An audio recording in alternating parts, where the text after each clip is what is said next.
네, 광장에 모인 시민과 노동자가 헌법을 유린한 대통령을 끌어내고 탄핵으로 새로운 정부를 구성하기 위한 조기 대선을 이끌어냈습니다. 조기 대선을 맞는 우리 노동자들은 어떤 정책을 요구하고 있는지 21대 조기 대선 노동정책 요구조사 결과 발표 기자회견을 여러분의 힘찬 박수로 시작하겠습니다. 네, 힘차지는 않지만 박수 감사합니다. 네. 네, 기자회견에 참석하신 분들부터 소개를 드리겠습니다. 먼저 민주노총 이양수 부위원장님 참석하셨습니다. 네, 오늘 설문조사 전체를 발표해 주실 최정우 미조직 전략조직실장 참석하셨습니다.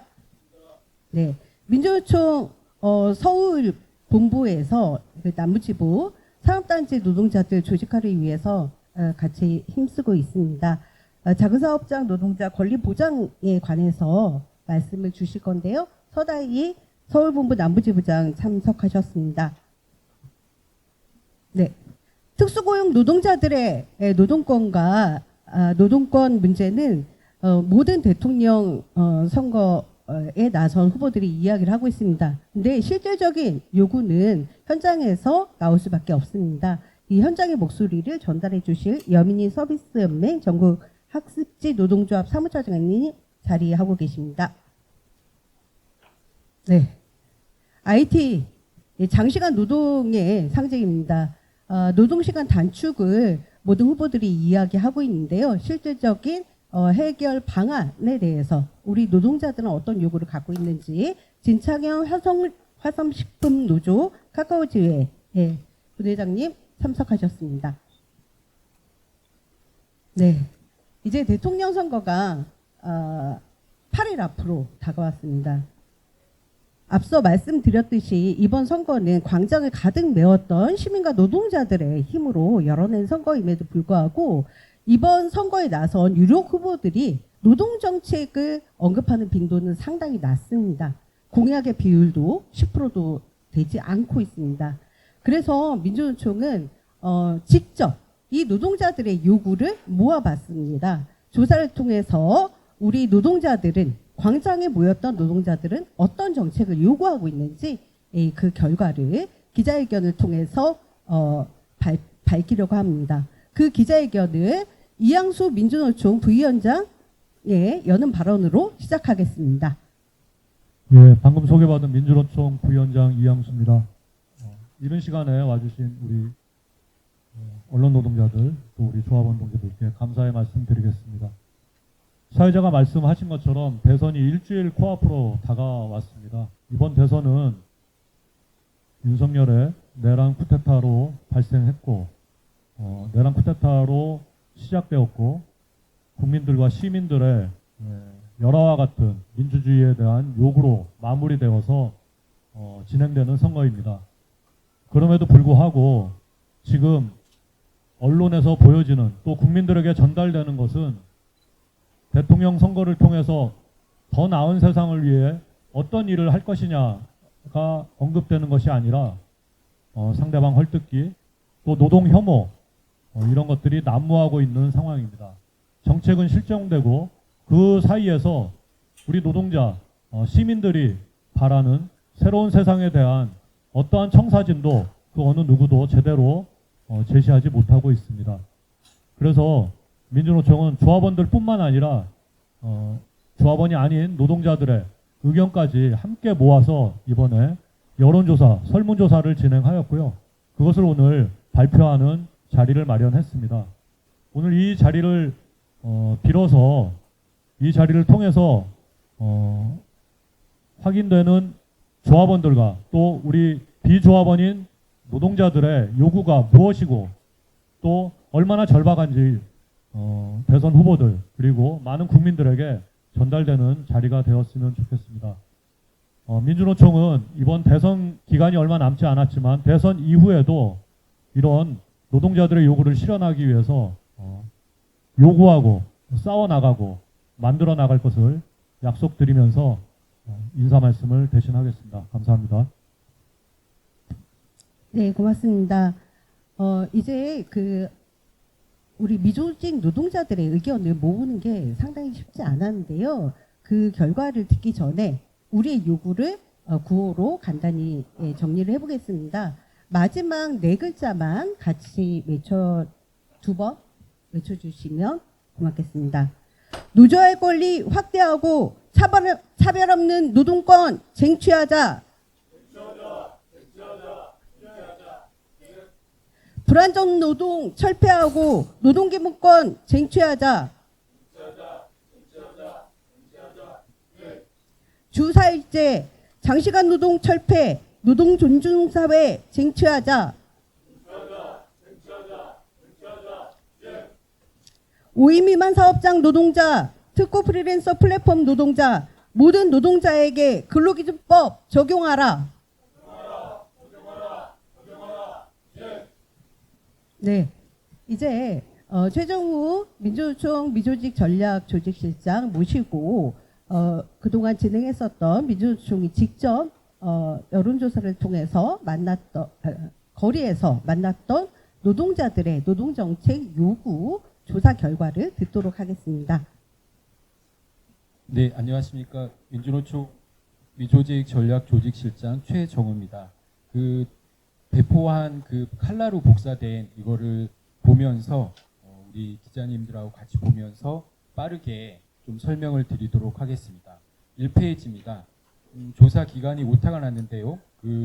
뒤에 보는 웹자보에는 기재가 되어 있습니다. 4월 21일서부터 5월 23일까지 조사를 진행했고 반구조화된 온라인 설문조사 방식으로 진행을 했습니다. 그리고 거점 선전전과 민주노총의 SNS 등을 통한 QR 접속 그리고 링크 접속으로 해서 자발적으로 답례품 없이 좀 진행을 했습니다. 총 응답자가 643명 그리고 성별은 남성 밑에 남성이라고 또 주목표기 되어 있는데 여성입니다. 남성이 56% 정도, 여성이 39.3% 정도 그리고 그 외성이 문항에 이제 명기가 돼 있던 거고 27분 정도 해서 예년의 설문조사에 비하면 조금 높은 퍼센테이지를 갖고 있습니다. 연령은 이렇게 고용 형태는 정규직과 기타까지 해서 조사를 했고요. 비정규직 무기계약직부터 일용직까지 특고 프리랜서까지 하면 약 40.8%가 비정규직으로 조사가 됐습니다. 통상 우리 사회 지표의 통계로 보면 비정규직 비율이 조금 낮은 걸로 좀 볼 수도 있겠습니다.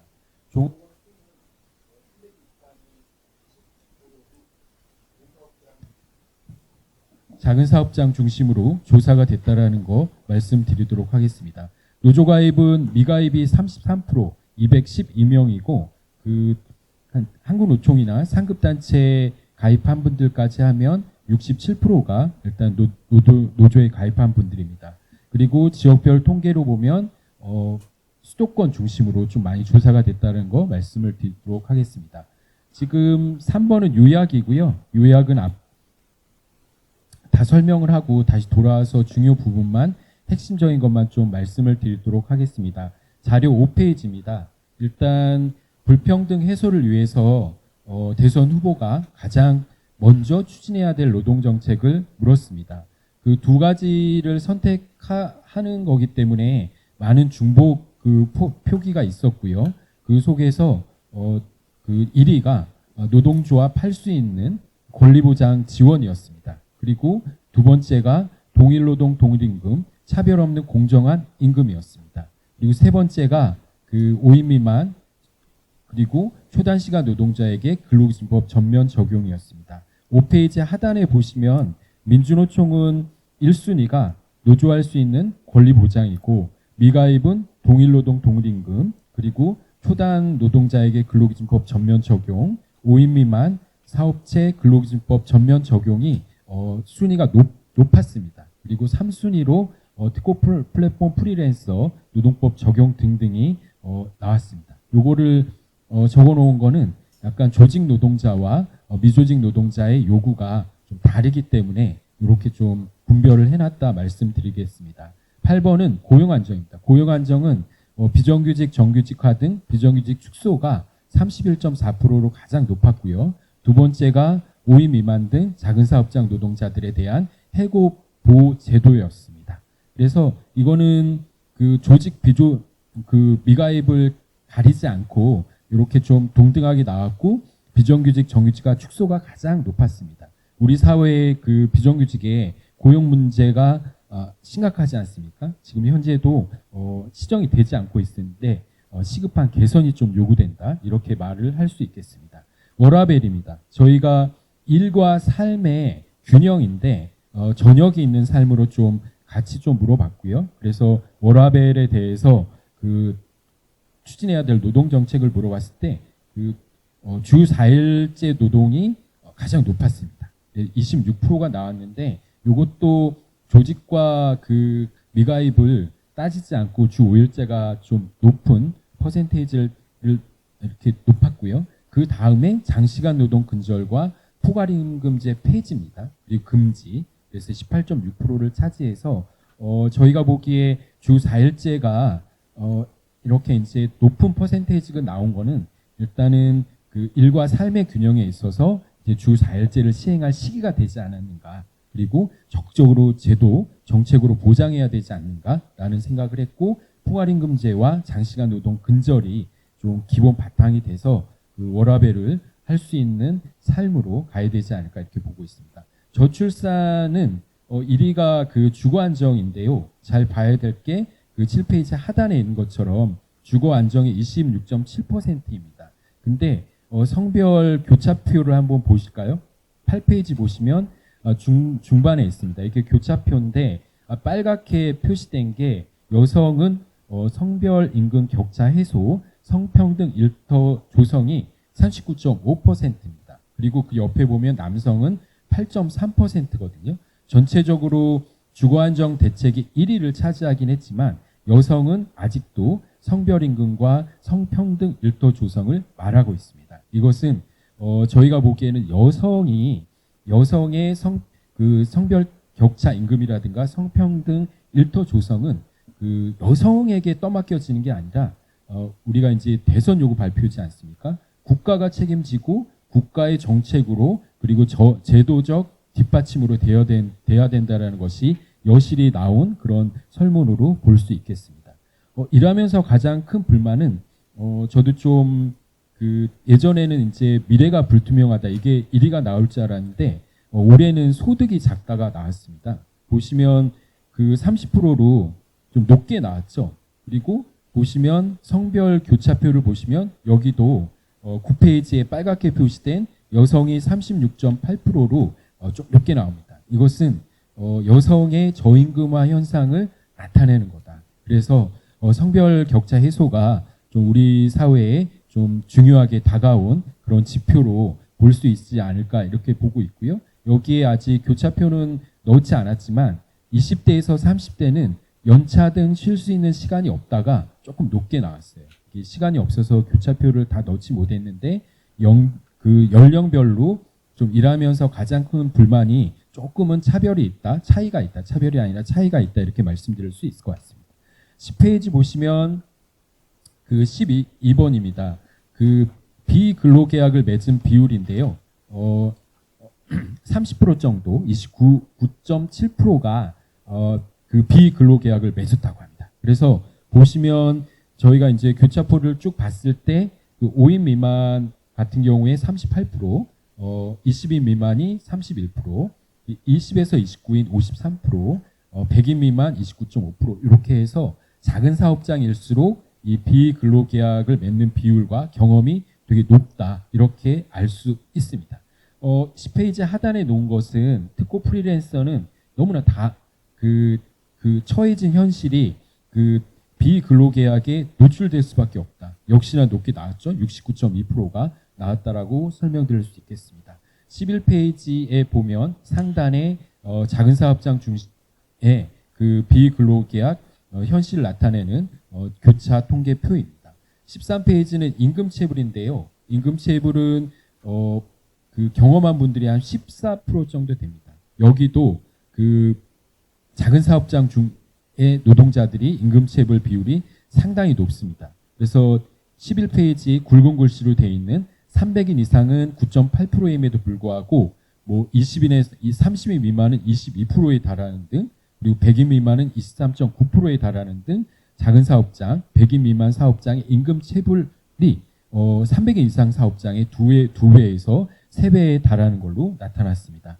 12페이지 보시면 가족의 소득으로 충분하냐 이런 겁니다. 부족하다가 53%에 달합니다. 그리고 매우 부족하다가 24.4%입니다. 합치면 거의 이제 77.4%에 달하죠. 그래서 거의 100이면 77명 정도가 내 소득으로 부족하다. 가족을 책임지기에 부족하다. 이렇게 응답하고 있고, 우리가 2023년에 한번 조사한 게 있는데요. 그때보다 좀 높습니다. 왜냐하면 지금 수도권 비율이 되게 높지 않습니까? 수도권 비율은 조금 낮는데 그때는 이제 전국 골고루 조사된 표에 의해서도 이 지표는 되게 높기 때문에 지금이 약간 경기 침체를 반영하는 거 아닌가 이렇게 볼 수 있겠습니다. 13페이지입니다. 15번의 최저임금 결정 기준인데요. 노동자의 가족의 생계비와 노동자 개인의 생계비, 그리고 물가 상승률. 1위는 노동자와 가족의 생계비가 37.8%로 1위입니다. 물가 상승률은 36.1%를 차지했습니다. 13페이지 보시면 되는데요. 요거를 교차를 해봤을 때 14페이지 보시면 여성의 경우 물가 상승에 상당히 민감합니다. 그래서 14페이지 상당 교차표를 보시면 여성이 45.8%가 물가 상승률을 꼽았고, 그 남성은 29.8%, 그리고 노동자와 가족의 생계비에 남성이 43.3%를 꼽았습니다. 14페이지 하단에 보시면 사업장 규모별인데요.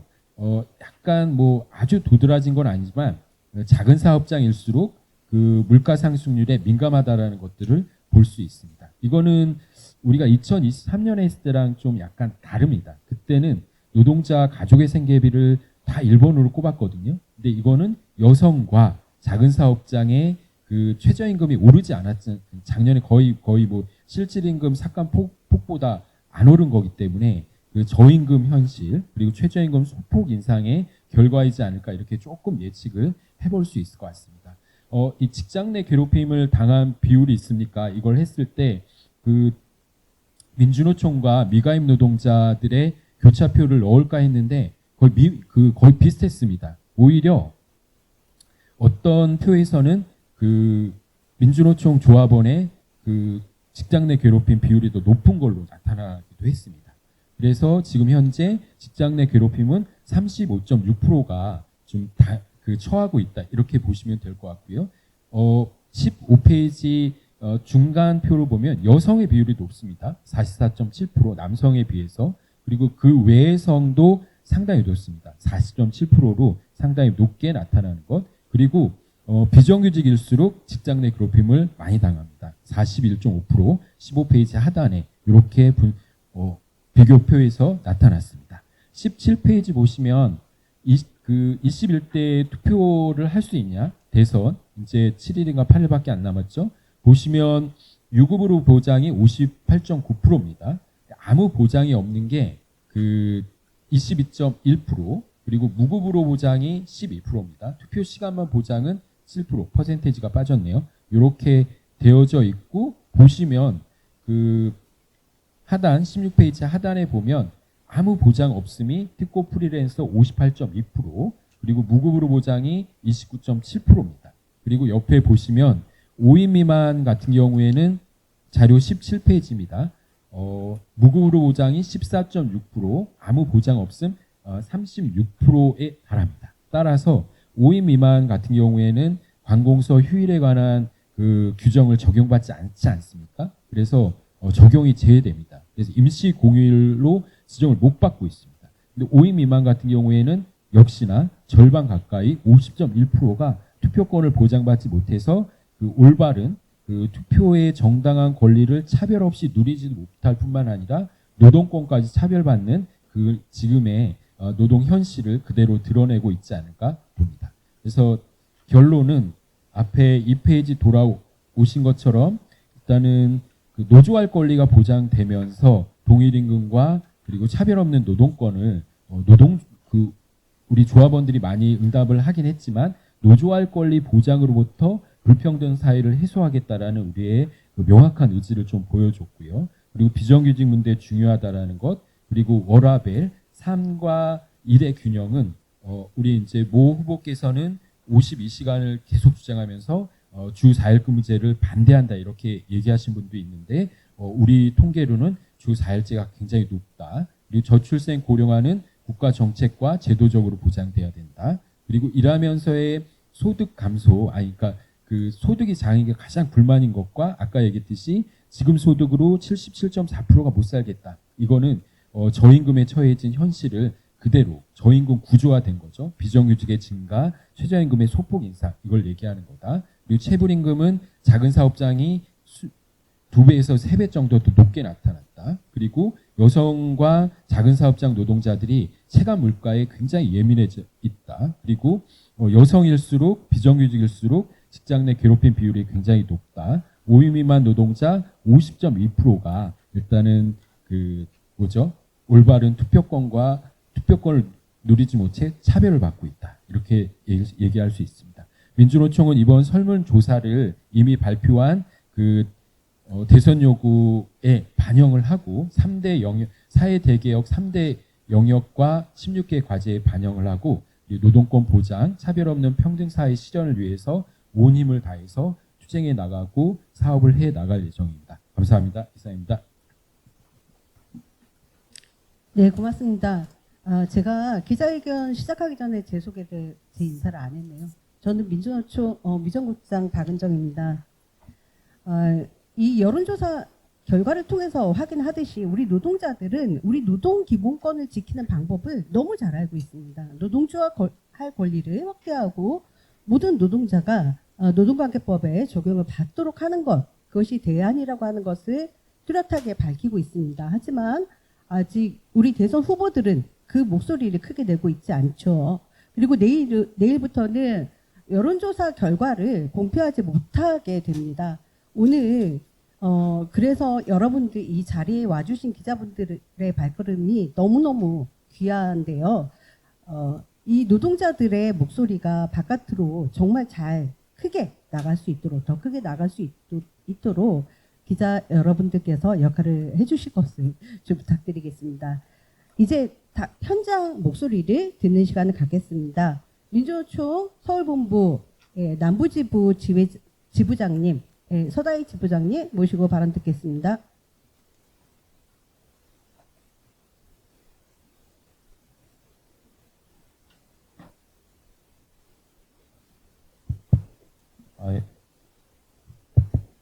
네, 반갑습니다. 민주노총 서울지역본부 남부지역지부 지부장 서다희입니다.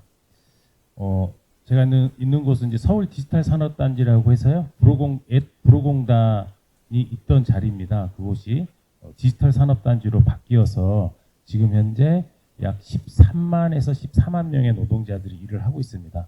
거칠게 통계로만 보면은 한 개 사업체당 한 8명, 9명 정도 일하는 곳으로 통계상 나옵니다. 뭐 실제로 어떻게 되는지는 뭐 직접 들여다 봐야 되겠지만은 그만큼 작은 사업장들이 몰려 있는 곳이다라고 보시면 되겠습니다. 여기 이제 기자 선생님들 보니까 대부분 이제 젊으신 분들 같은데 구로공단이 뭐 하는 데인지 잘 모르실 것 같아서 뭐 그렇긴 한데요.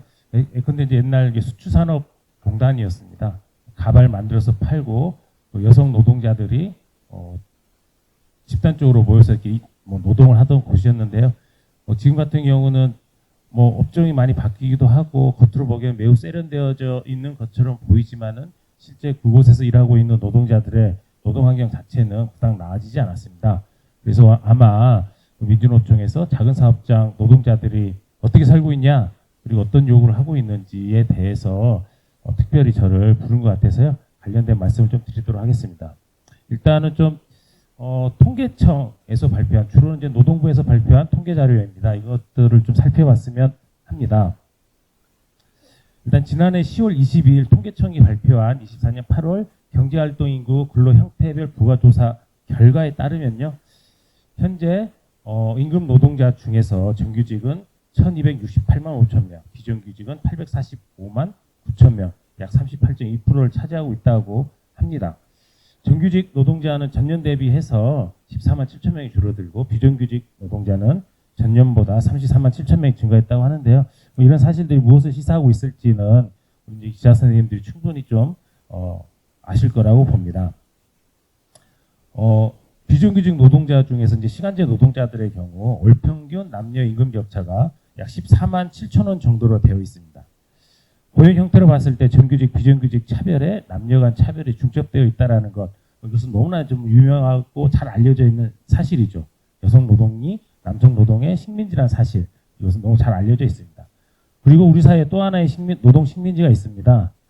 고용노동부가 올해 5월에 발표한 2025년 2월 사업체 노동력 조사 결과에 따르면 상용 종사가 지금 이제 일을 하고 있는 노동자들 기준으로 규모별 분류를 하게 되면은 300인 미만 사업체 종사자는 1659만 명, 300인 이상은 336만 4천 명으로 나타납니다. 300인 미만 사업체에서 일하고 있는 노동자들이 83.1%나 차지하고 있는 거죠. 좀 더 자세히 보면은요, 30인 미만 사업장 종사자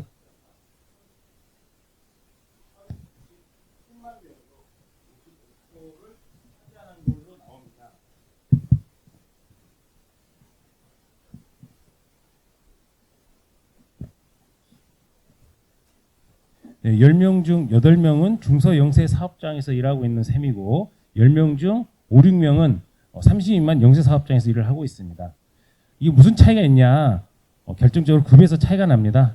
노동청 통계 자료에 따르면 올 2월 기준으로 해서 노동자 1인당 월 평균 임금 총액이 411만 7천 원입니다.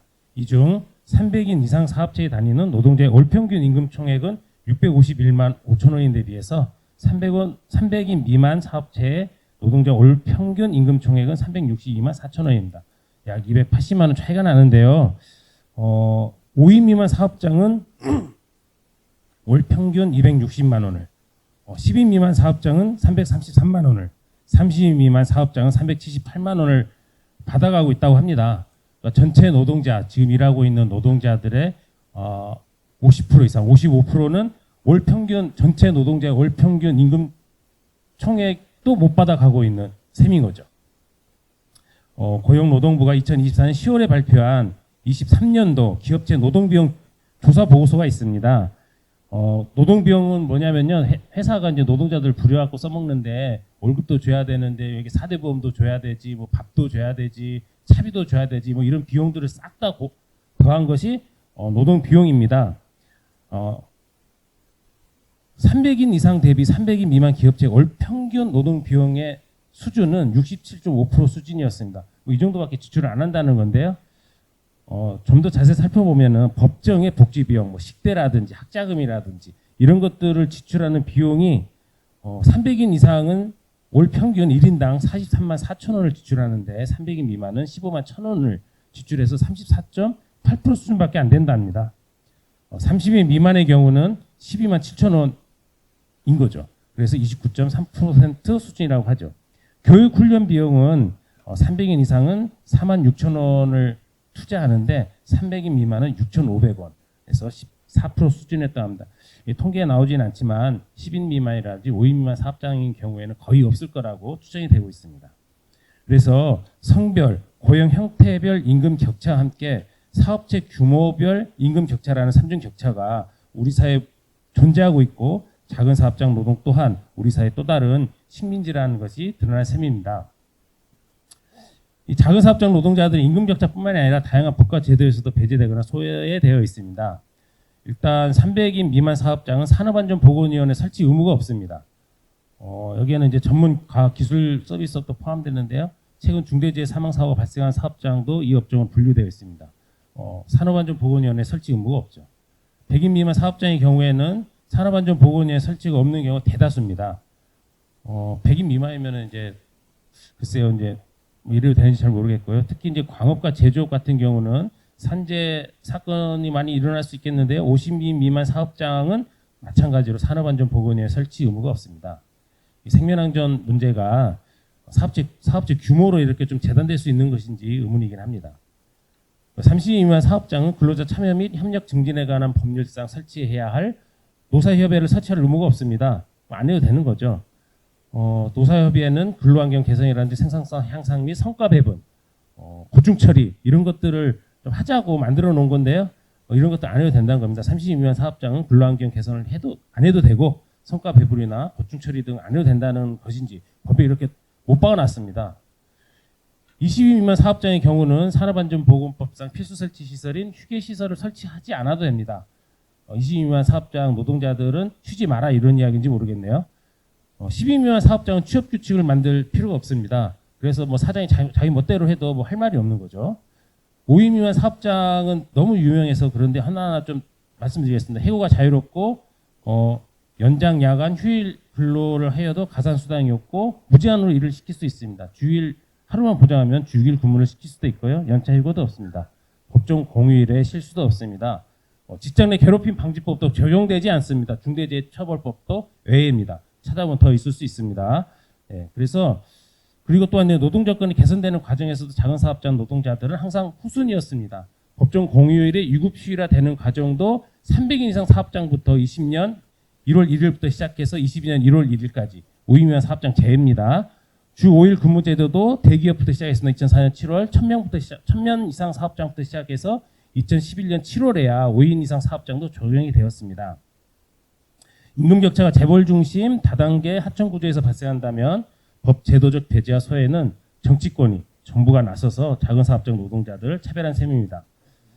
2024년 12월 18일 고용노동부가 발표한 24년 전국 노동조합 조직 현황을 보면요. 다들 아시겠지만 30만 사업자 노동자들이 정체 종사 노동자 중에 55%를 차지하지만 노동조합 조직률은 0.1%밖에 되지 않습니다.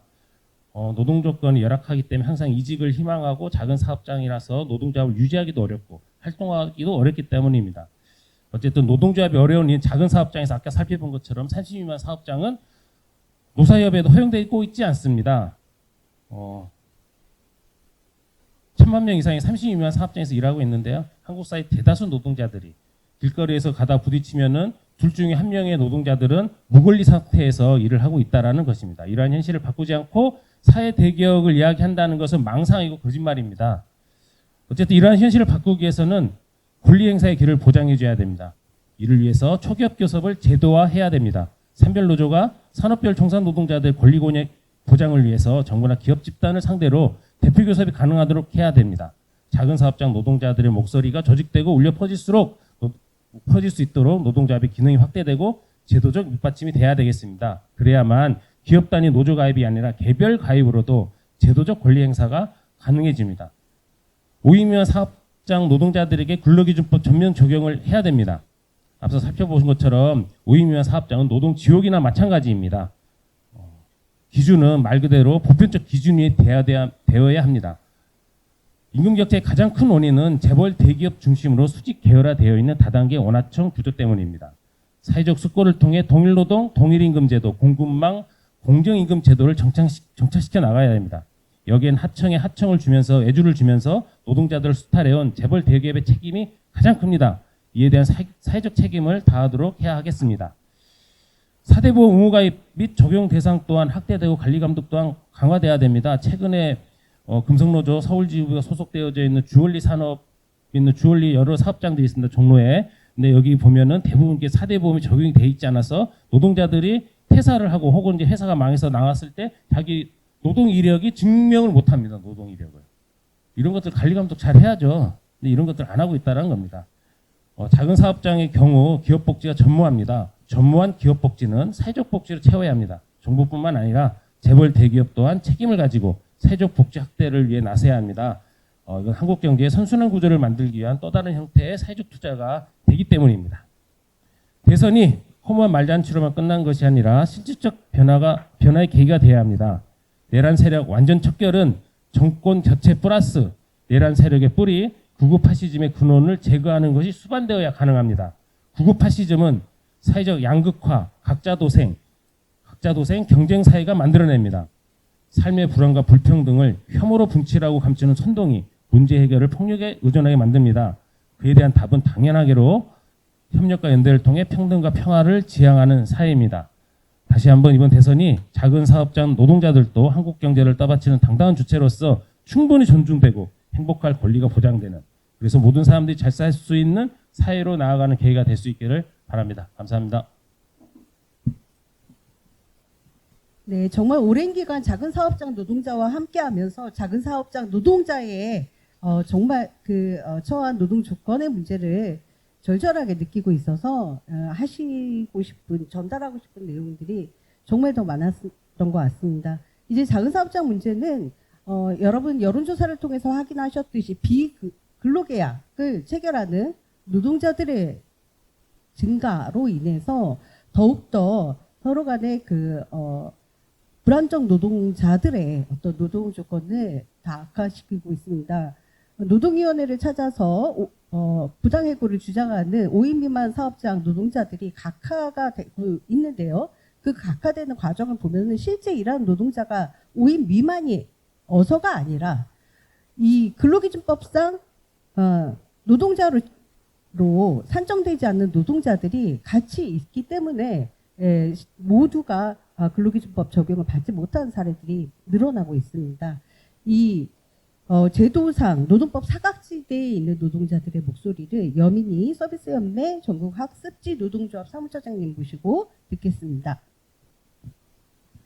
예, 반갑습니다. 노조할 권리에 대해 가장 할 말이 많은 노동자들이 특수고용 노동자일 텐데요. 제가 당사자로서 현장의 이야기를 말씀드리겠습니다. 저는 27년차 학습지 노동자입니다. 아침에 사무실에 출근해서 교육받고 회의하고 회사에서 제공한 자료로 교재로 오후에는 아이들과 수업하고 양육자와 상담하고 하루에 10시간 이상 일하는 평범한 노동자입니다. 사실 10시간 이상 일하는데 최저임금도 받지 못하고 제대로 된 사회보험 혜택, 사대보험 혜택도 없고 27년 일하고도 퇴직금도 없는 특별한 노동자입니다. 그래서인지 국가에서는 저를 특수고용 노동자라고 부르며 회사에서는 개인 사업자라고 불렀습니다. 노동자라고 인정한 지는 고작 7여 년밖에 되지 않았습니다. 제가 하는 일이 27년 전이나 7년 전이나 지금이나 그리고 근로자라고 부르는 정규직 노동자들이 하는 일과도 전혀 다르지 않는데도 말입니다. 그런데 주변을 둘러보면 학습지 노동자처럼 특별한 노동자들이 아주 많습니다. 건설기계, 화물운송, 보험설계사, 골프장 캐디, 대리운전기사, 배달라이더 등 많은 특수고용 플랫폼 노동자와 방송작가, 웹툰작가, 예술인 등 프리랜서 노동자들이 노동자성을 부정당하고 기본적인 사회보장보험도 받지 못하고 헌법이 보장한 권리인 노동 3권조차 빼앗긴 채 살아갑니다. 왜일까요? 바로 노동조합법 제2조. 이 조항에서 노동자의 정의를 사용자에게 종속되어 임금을 받는 자라고 규정했기 때문입니다. 이 한 줄 때문에 1999년 재능교육 학습지 교사들이 노동조합을 만들고 2018년 대법원이 학습지 교사는 노동조합법상 노동자라는 판결을 내릴 때까지 우리는 삭발하고 단식하고 천막을 치고 고공에 올라 싸웠습니다. 조합원이라는 이유로 해고당했고 그 소송은 대법원까지 9년이나 걸렸습니다. 재능교육, 대교, 교원 구몬의 학습지 노동자들은 지난 27년간 수도 없이 특수고용 노동자는 노동자다. 노동기본권 보장하라. 라고 외쳤습니다. 수많은 싸움 끝에 재능교육과 대교는 단체 협약을 체결했습니다. 하지만 교원 구몬은 아직도 단 한 번의 교섭도 하지 않고 있습니다. 중앙노동위원회도 행정법원도 단체 교섭을 거부하는 교원 구몬의 사측의 부당노동 행위를 인정하며 노동조합의 손을 들었지만 사측은 말합니다. 대법원 판결이 있기 전까지 교섭하지 않겠다. 이 얼마나 모순된 현실입니까? 법원에서도 인정한 노동자를 사측은 여전히 노동자가 아니라고 말합니다. 이는 학습지 노동자만의 문제가 아닙니다. 대법원 판결 이후에도 개별 사업장에서 노동자성을 부정하면 노동자들은 이렇게 또다시 기나긴 소송을 해야만 합니다. 이런 상황이 대법원까지 가야 끝나는 것이라면 그 사이 수많은 노동자는 생계의 벼랑 끝에서 결국 지쳐 떨어져 나갈 수밖에 없습니다. 더 이상 개별 사업장에서 노동자성 시비를 겪으며 고통받아서는 안 됩니다. 이제는 바뀌어야 합니다. 노조법 2조는 누구나 노조할 권리를 보장하는 법으로 근로자 정의 개념이 확대되어야 합니다. 노동조합을 조직하거나 가입한 자는 근로자로 추정한다는 문구가 노조법 제2조 1항에 추가되어야 합니다. 21대 대선에서 대통령이 되겠다는 분들께 요구합니다. 광장의 힘으로 만들어진 지금 그 자리, 차별과 불평등에 맞서 정의를 외치고 민주주의를 외쳤기에 만들어진 그 광장의 자리에 선 대선 후보들은 들으십시오. 노조할 권리, 노동 기본권은 선택이 아닙니다. 국가가 책임질 의무입니다. 일하는 사람이 있는 곳에 노동조합이 있어야 하고 노동조합이 있는 곳에는 교섭할 권리가 있어야 합니다. 일하는 모든 사람이 노동자임을 증명하지 않아도 되는 것, 일하는 모든 사람에게 노동기본권을 보장하는 것, 일하는 모든 사람이 차별받지 않는 것, 그것이 사회 정의입니다. 투쟁! 감사합니다. 네, 고맙습니다. 이제 마지막 발언입니다. 보수 정당들은 반도체 노동자들의 노동시간을 늘려주면 규제를 풀어주면 우리 경제가 살아날 거라고 이야기를 합니다. 하지만 그 장시간 노동의 이면에 우리 어떤 노동이 있는지 우리 당사자 진창현 카카오지의 엑셀게임즈 분회장님 모시고 발언 듣겠습니다.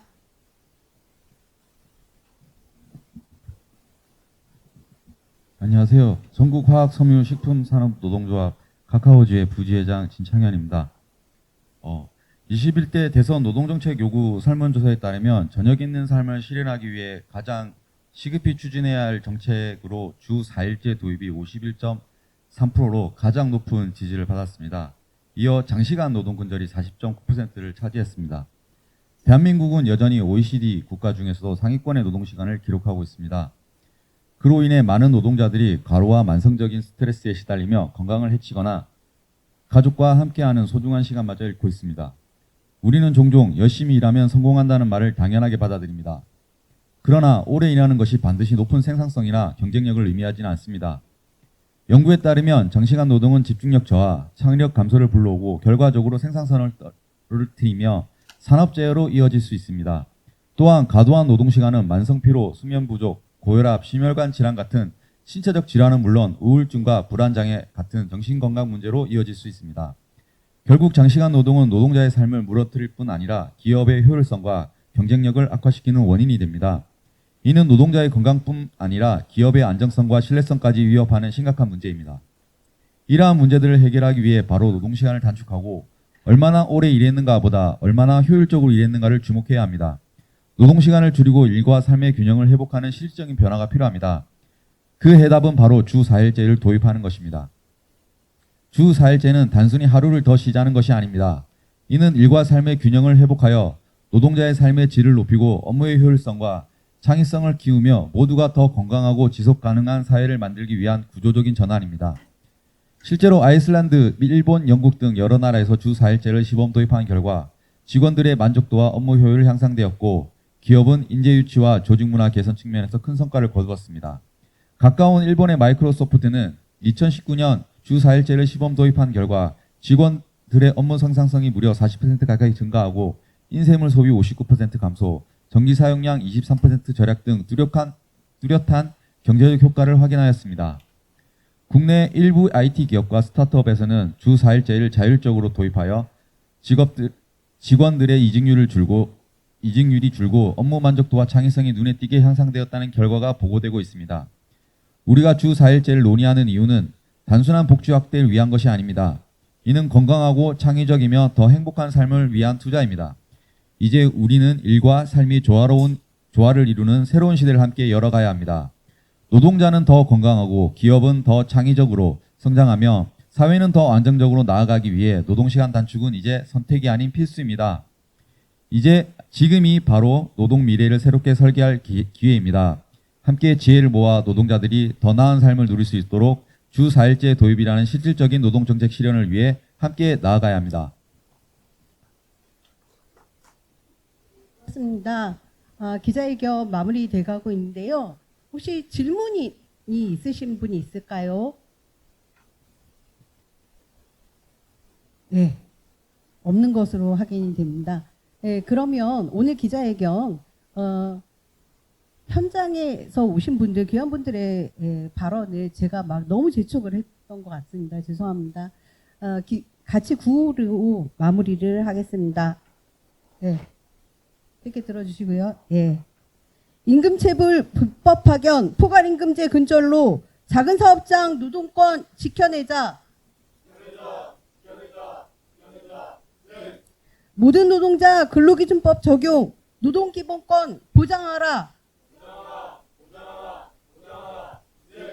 네, 이것으로 기자회견 모두 마치겠습니다. 끝까지 자리해 주셔서 정말 감사드립니다.